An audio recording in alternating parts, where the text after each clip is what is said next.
Hello, everyone, and welcome back to the Cup of Joe with Joe and Joe podcast. I am your host, Joe, and with me, as always, is my wonderful co host, Joe. Well, ladies and gentlemen, I don't have a nice sip for you this time because I drank my coffee and I opened my beer already. But, Joe, I have a question for you. And what would that be, Joe? Are you familiar with the rapper 21 Savage? I've heard the name before, but that is probably all I know. Well, Joe, he released a beautiful album this past year called Savage Mode 2. And on that album, there's a song called Snitches and Rats. And it explains the difference between the two. And Morgan Freeman actually narrates the whole album. Does he really? Yes, it's quite beautiful.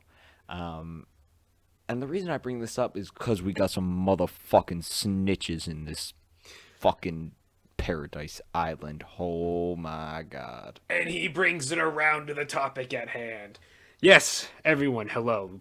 Back to Cup of Joe, Anime Edition. Today we are talking about Attack on Titan, episode 12, season 4, the final one. Probably, maybe just part 1. Again, we still don't really know about that. Titled Guides. Yeah, we got some snitches and some rats and some terrorism going on in this episode, don't we, Joe? Wow. Wow. Man, I got... Every time I sit down, I'm actually sometimes scared to watch this. Cause I'm like, my expectations, I come in with none because they're gonna get changed anyways. There are so many traitors. Are they traitors? Like, does this make them traitors, or like? There's so many moral questions in this show. Like, who's the bad guy? Who's the good guy? There's so many layers. It's like a goddamn onion. The Shrek references. Yes, damn it! I knew I liked you for a reason. Cake got layers. What about parfaits? Parfaits got layers. I love that the Attack on Titan episodes are always the one that, like, go to hell the fastest.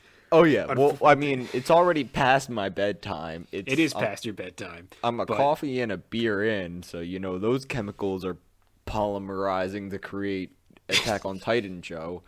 And it's Monday. I mean, what a way to start your week.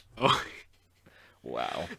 Yeah, so this episode, a lack of bricks. I know it's so very traumatizing, very disappointing. But they make up for it with terrorism. So I'm gonna cry. Okay.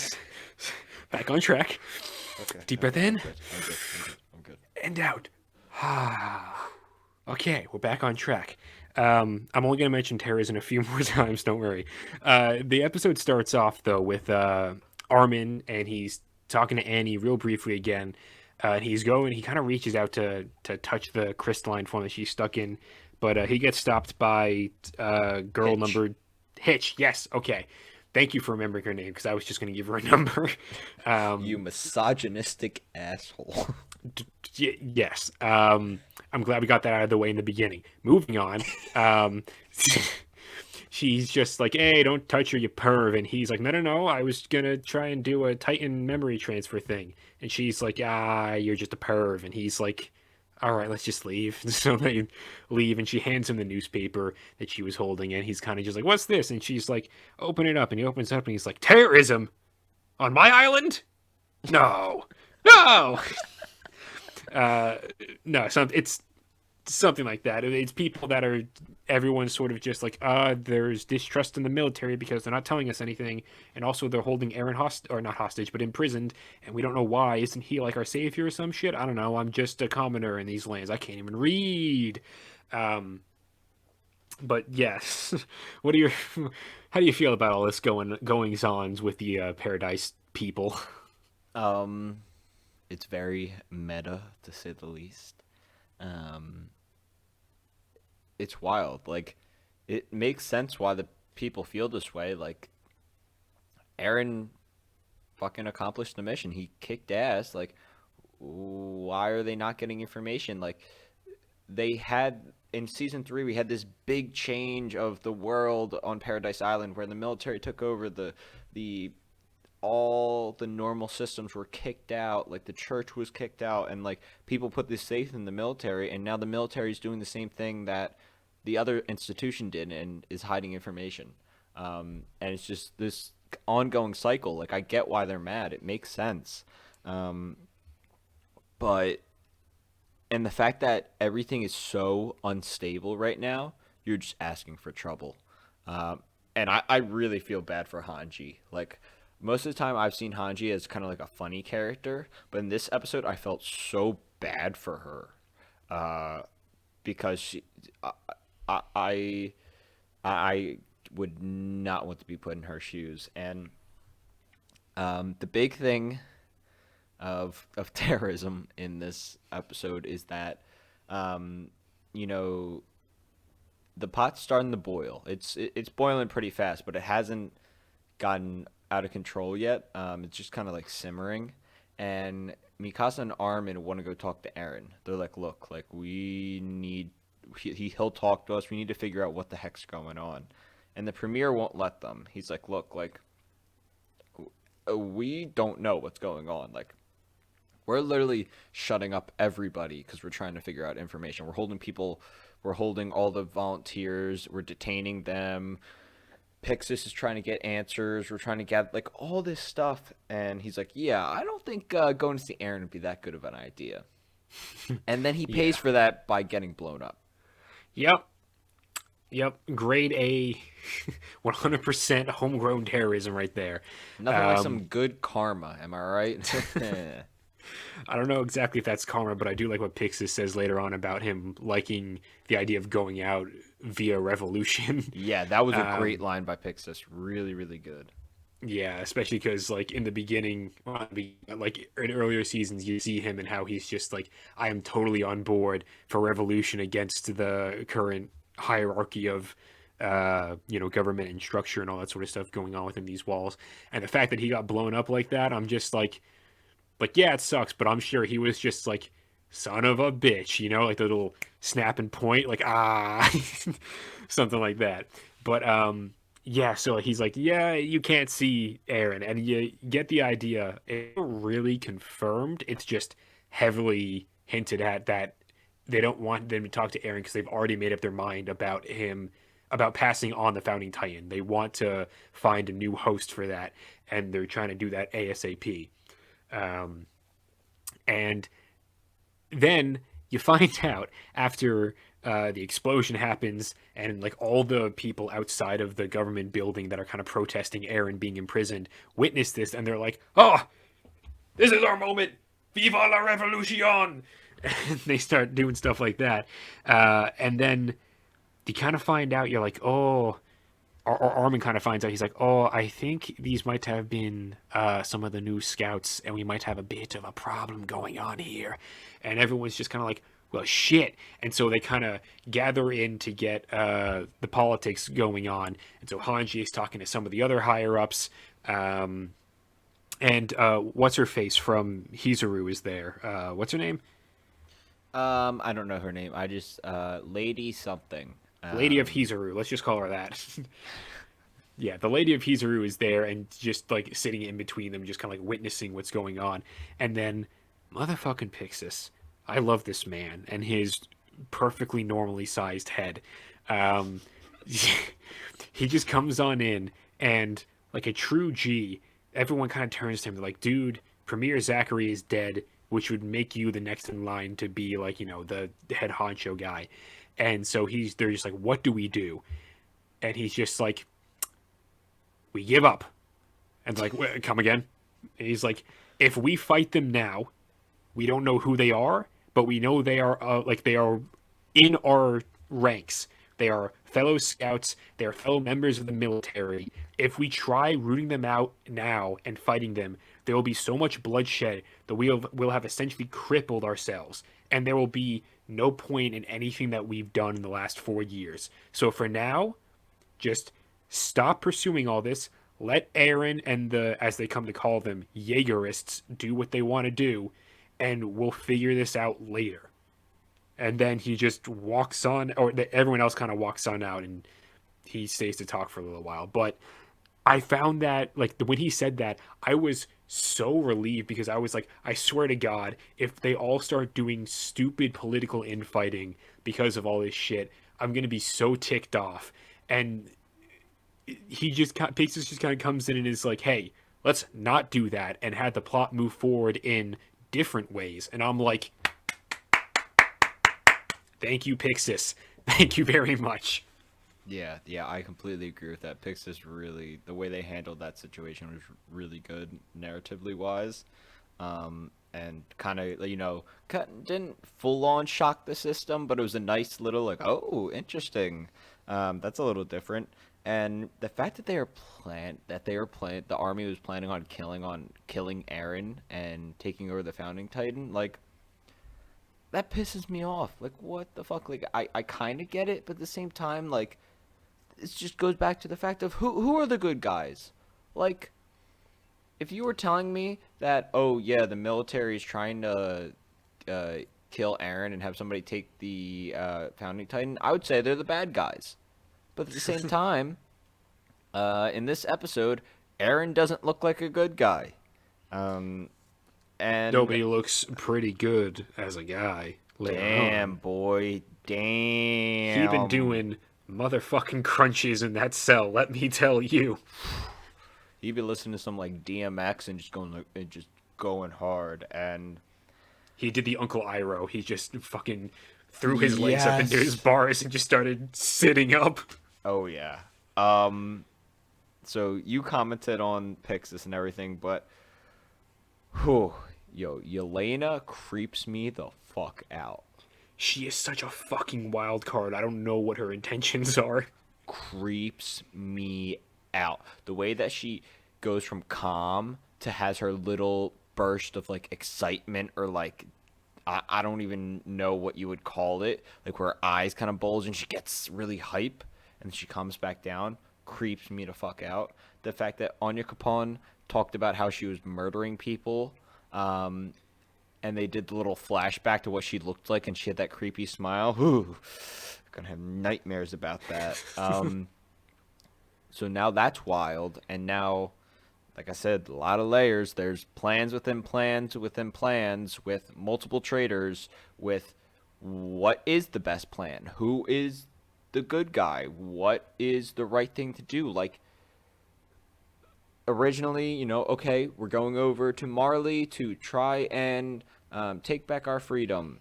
That plan is no longer the main plan, and it's so weird at the beginning of this season, thinking, "Wow, like it's really happening. That's so cool." And it's like, "Oh yeah, you thought that was important? Nah, that's not really what we want."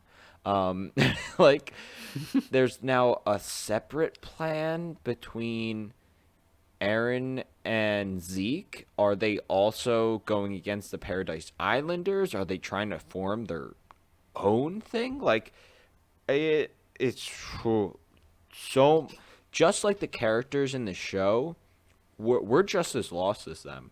And this is it's pretty wild. And I'll let you. I don't know if you want to talk about the one of the last things that we see. We see. Do you want me to say it? Do you want to say it? Like, you can say it. Go You can say ahead. it. Oh, you Okay, want me? okay. You want me? You want me? Yeah, go for it. Go for it. So, we get all this background, all this kind of like disarray, and then finally they're like, okay, all this stuff just happened. Here are the plans. Go, go, go.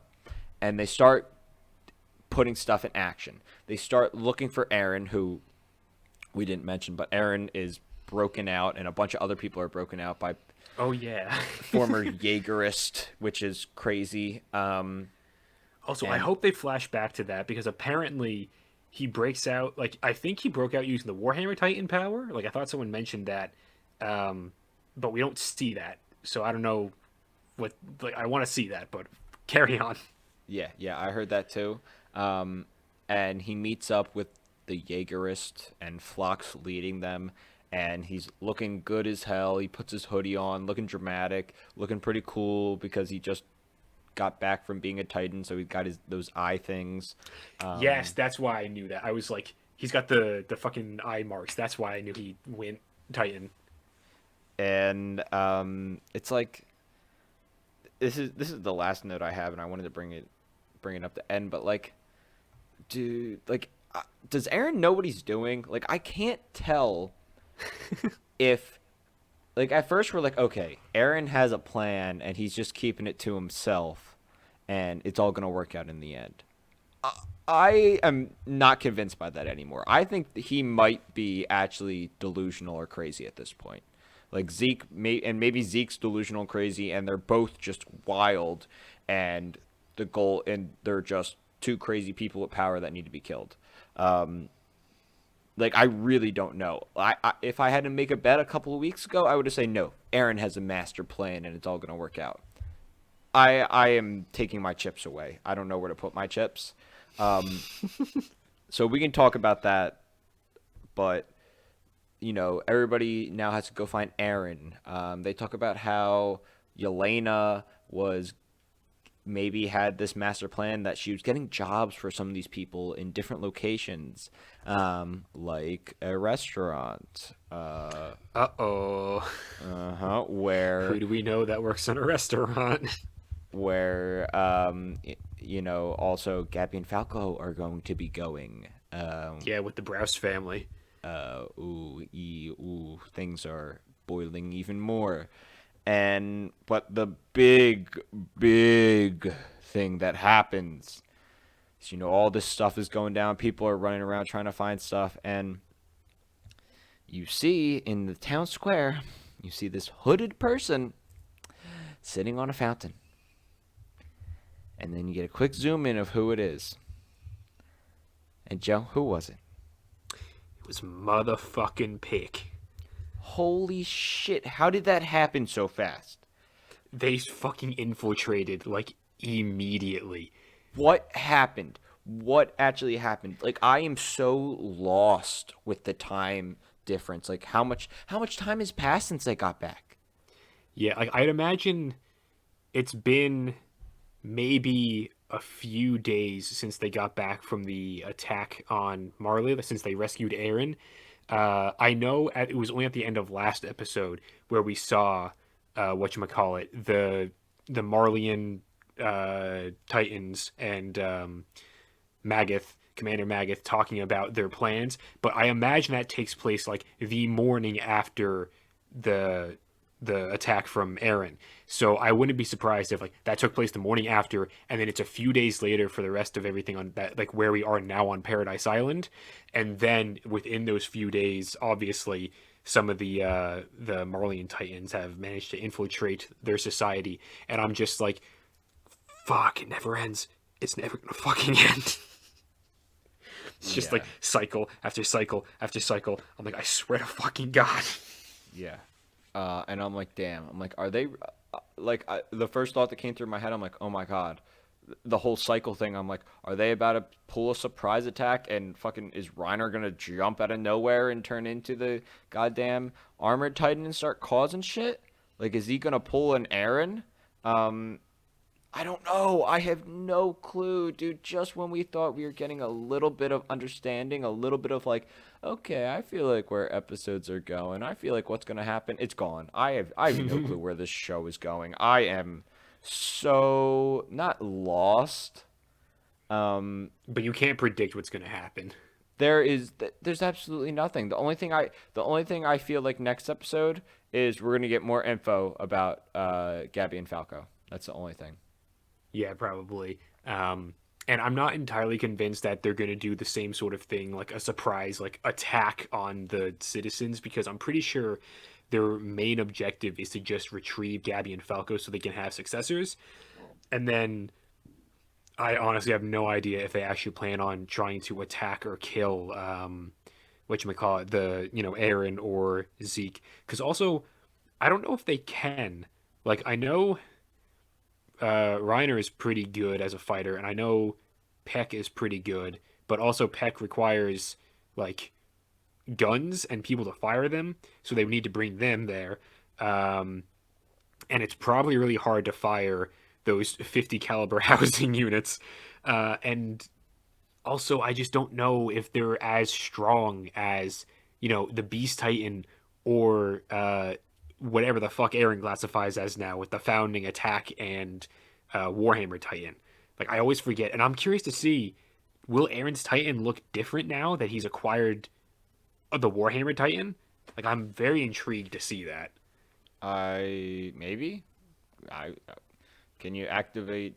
Do you activate all three of them at once? Is it like, or can you switch between them? I don't know much about Titan physiology. And then is Aaron going to still be in the nape of his Titan, or can he now just shunt himself into a crystal and just like be elsewhere? Like I have so many questions about the logistics of what the fuck Aaron is now, and we haven't seen him since his attack on Marley like actually be a Titan. So I'm like, just want to fucking see what he looks like now and what he can do. Yeah, man. This episode, last episode was uncomfortable. This episode, it wasn't the fact that it was uncomfortable. It was just full of so much important setup where you're like, okay, all this stuff is happening because later it's going to make more sense. But right now, it just has me so confused. Yeah, it feels like it's a cycle from the beginning of the season where the first four episodes were laying the foundation and building up to the big battle that was then episode like five through what was it like seven, eight that we continue. Yeah, it was through eight, and I feel like then 9, 10, 11, and now 12. Like it feels like it's been another four-episode build-up. And at the very end, we got the shot of uh-oh, Pixier. So I wouldn't be surprised if starting next episode, if like it's the pot started to boil over again, and then it was just going to be that until the end of the season, or I'm completely wrong. Who knows? Yeah, I don't know what else to expect, but I gotta say the biggest thing in this episode for me was seeing Peak. I'm so confused how fast they got over there. I'm lost with the timing, and this is the point, like when you're in lecture and you're taking all the notes, and you're really trying to stay up and stay on top of your notes, and then there comes a point where you just drop your pen. And you're like, well, I give up. Like I'm not going to catch up. Might as well just sit back and watch. Yeah, exactly. That's basically where we're both at with this thing. But I'm so excited. It gets harder and harder each week to wait for the new episode, man. I'm just always like, fuck, I wanna see the new episode, please. I just wanna see it right now. Me too. I just almost shoved my entire mic into my mouth for that. That's impressive. Thank you. Well, Joe, I got nothing else to say. I, I'm throwing in the towel. The this show, no show has ever messed with me as much as this show. Yeah, it's very good, and I'm still very excited. And I know you said you taking your chips out, and to bring it back to those beautiful barbecue potato chips from last week. I still love them, and I'm still putting them in there, even though it pains me to do so. Because I love the game, but I love those goddamn potato chips, the barbecue ones. Remember, always remember. But yes, I also have nothing else to add other than stupid bits. So I believe with that, we shall say we love you. We'll leave you. Be sure to like, comment, subscribe, and do all that wonderful stuff. And we will see you next week for episode 13 for the final season, maybe, of Attack on Titan. So, goodbye, everybody.